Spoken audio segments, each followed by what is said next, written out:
litigation and contention and hopefully not violence and protests, but I could certainly see that happening. Yeah, yeah. So first of all, thank you everyone who's joining us live from HAPS. We're covering the election. Ooh, I'm getting some feedback from someone. And we're here with Brandon Eisen, who's in Chicago, outside of Trump Tower, Euro Maestro in France, and we'll be joined here in just a second by Marco Torres, who's actually in Berkeley, California. Marco, what has been your reaction with everything going on in the ground in Berkeley? Hey everyone. Here in Berkeley, it's been mostly everyone's already been to the polls. Just yesterday, the New York Times published that 10.5 million Californians had already gone out and voted early. And so when I went out to the polls earlier today, there weren't long lines. There weren't really that many people there. People were able to go in. There was at most a 5-minute wait. But seeing that on the election day itself, especially being a historic election day, that's not that long of a wait. I actually spoke with a few different people at the polls myself, and some of those people, one specifically, his name was Manny Smith, and he's a former veteran, and he right now currently he's a graduate student at the UC Berkeley Graduate School of Business, the Haas program. And he actually talked to me a lot about why he came to vote today and who he voted for. And so I have a clip here, and I was just going to play it for all of you. And cool.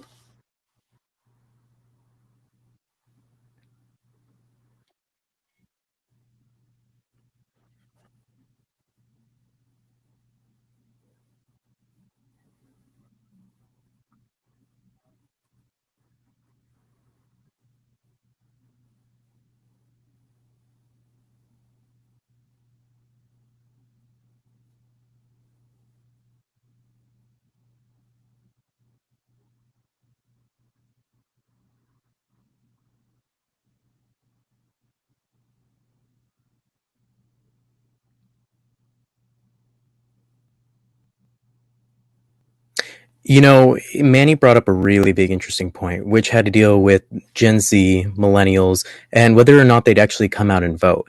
And, you know, especially with being disenfranchised and, you know, with the culture and the idea that why should you need to vote in a state that's so blue that will most likely already vote Biden, which as of now, voting has closed in California and has already been chosen to be Biden's pick. Or going for Biden.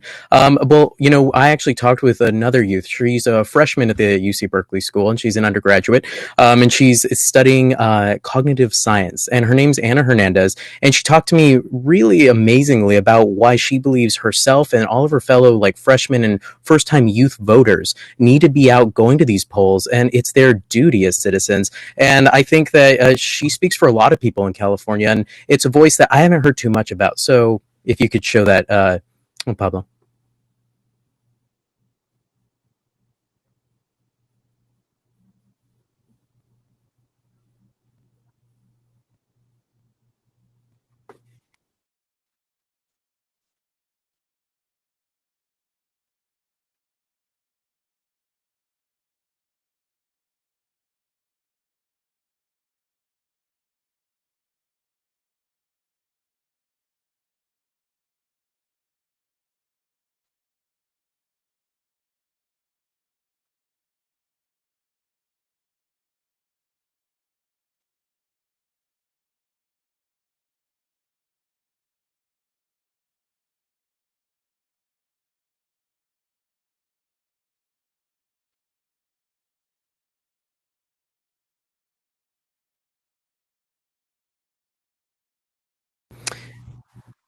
Yeah.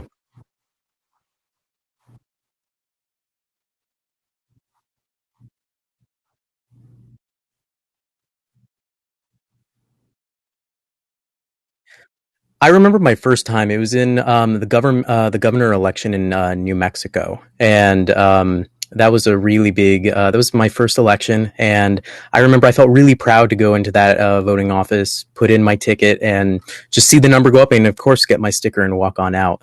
I remember my first presidential voting election, just this last one with Hillary Clinton and Trump, and it was also again a game changer. And I remember I had over 20 people in a newsroom, or we called it a newsroom. It was mostly one of our dormitory rooms that we all formed together, and everyone was on a computer looking at different states, calling out polling results as they came in, and you could just tell that everyone was so passionate, and that a lot of people think maybe youth don't really care, but we do. We love what's going on in the community. We love what's going on in the country.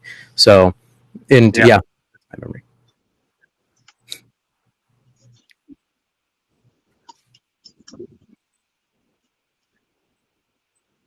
Wow.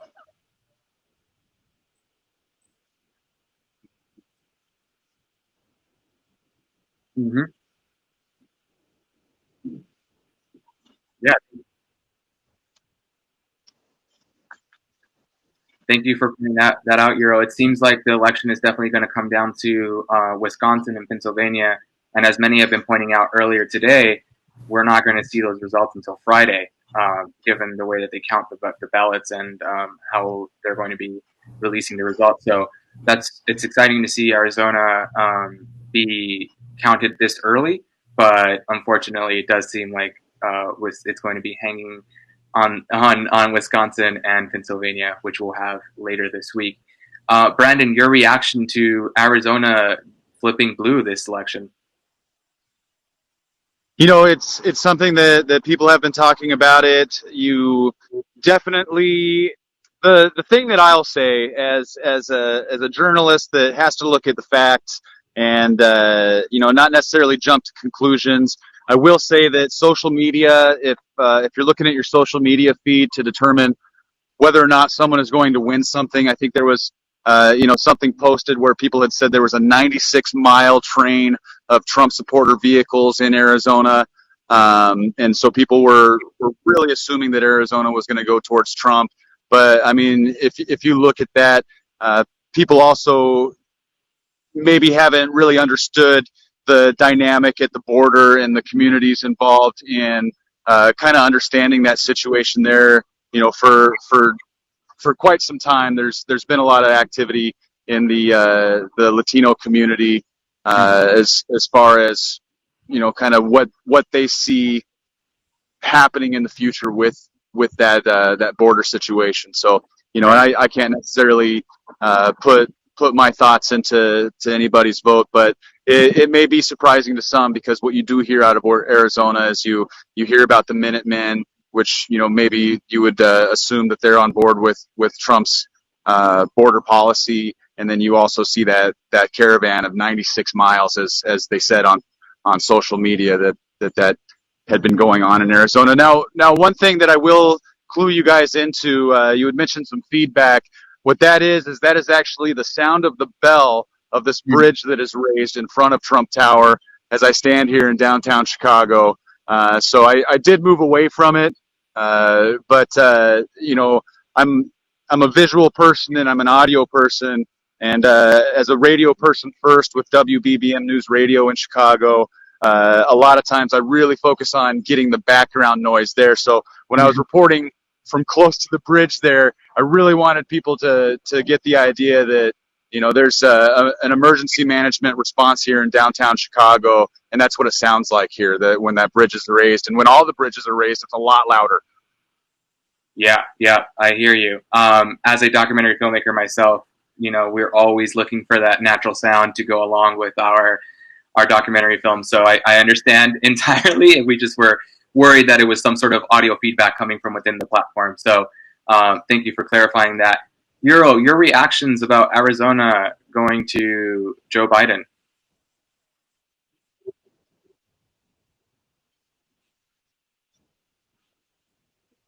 The election pretty significantly, uh, especially since we saw a big swing in the Iowa vote this week, where up until recently, Biden had been polling very well. In fact, 2 weeks ago, substantial leads in Iowa, and then we saw in the most recent Iowa poll, Trump taking the lead again, with a big change in demographics of the women vote and also also the independent vote. And so my first question when I saw a big swing like that with independents and women, was this a Midwestern phenomenon, or was this something specific to Iowa? Because I couldn't find anything specific to Iowa, and that's why I'm kind of curious about these Wisconsin numbers now that seem to, at least the early numbers, seem to be really favoring Trump, and also we see, these early numbers in Michigan, and like you said, we're not going to actually know for a while. Mhm. Um, but if they do turn out to be Trump states, I mean, that's another 26 votes that most people had anticipated going the other way. Great. Thank you for that. First of all, thank you everyone who joined us during this broadcast. We're going to go ahead and wrap it up here as we prepare to toss it over to Alex Mahajer, who will be live from Los Angeles. He's going to be continuing our coverage here on HAPS News about the election 2020. You heard it here that Fox News called Arizona for Vice President Joe Biden, which hasn't happened for many years now. Thank you to Brandon. Thank you to Euro. And of course, thank you, Marco, for joining us today, and we'll see you all soon. Stay safe. All right. Thank you Thanks, very Pablo. much. Thank you.